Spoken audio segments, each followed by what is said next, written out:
আলহামদুলিল্লাহ। হাজী হেদায়েতুল্লাহ বাইতুল মামুর জামে মসজিদের সম্মানিত মুসলিয়ান ইকরাম, পর্দানিশীন সম্মানিত মা ও বোনেরা, মহান আল্লাহ রব্বুল আলমিনের দরবারে অসংখ্য অগণিত শুকরিয়া আদায় করি যে আল্লাহ রব্বুল আলমিন দয়া করে, মায়া করে, মুহাব্বত করে, ভালোবেসে 10 মায়ের 10 সন্তানকে একত্রিত হয়ে জুড়ে মিলে বসার মতো যে আল্লাহ সুযোগ করে দিলেন, সে আল্লাহ পাকের দরবারে প্রাণ খুলে অন্তরস্থল থেকে কালিমাত শুকর আদায় করি। সকলে একযোগে বলি আলহামদুলিল্লাহ। আল্লাহ রব্বুল আলমিনের দরবারে আরও শুকর গুজার করি যে আল্লাহ রব্বুল আলমিন আমাদেরকে শাবান মাসের শেষ প্রান্তে, আজকে শেষ জুমা, আজকে শাবান মাসের 24 তারিখ, আমাদের সকলকে শেষ জুমায় উপস্থিত করে দিলেন এবং রমজানের জন্য প্রস্তুতি গ্রহণ করার মতো যেন আল্লাহ রব্বুল আলমিন সুযোগ করে দেন, তৌফিক ইনায়াত করেন। সেজন্য সেই মনিবের দরবার আরেকবার শুকর গুজার করি আলহামদুলিল্লাহ। সম্মানিত ভাইয়েরা, আল্লাহ রব্বুল আলমিন আমাদেরকে অনেক নিয়ামত দান করেছেন। সেই নিয়ামতের মধ্যে আপনাকে আমাকে সুস্থতা নসিব করেছেন, সুস্থতার নিয়ামত দান করেছেন, তথা রজব শাবান মাসে আমাদেরকে হায়াতের মাঝে বরকত দিয়েছেন আলহামদুলিল্লাহ।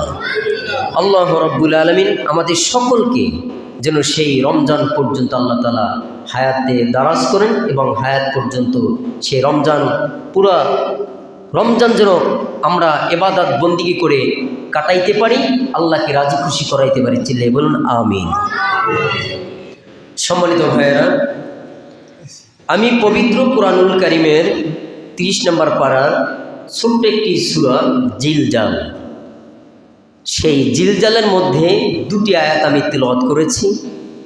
এই তিলাওয়াতকৃত আয়াতের মধ্যে আল্লাহ কি বললেন এবং রাসূল সাল্লাল্লাহু আলাইহি ওয়াসাল্লাম তার হাদিস আপনাদের সামনে উপস্থাপন করা হবে, বর্ণনা করা হবে। আমরা সকলে দিলের কান লাগাইয়া শুনবো ইনশাআল্লাহ। আল্লাহ রব্বুল আলামিন যেন তৌফিক দান করেন, আমিন। সম্মানিত ভাইয়েরা, আল্লাহ রব্বুল আলামিন বলছেন, ফামান ইয়া'মাল মিসকালা যাররাতিন খায়রান ইয়ারা ওয়া মান ইয়া'মাল মিসকালা যাররাতিন শাররান ইয়ারা। আল্লাহু আকবার।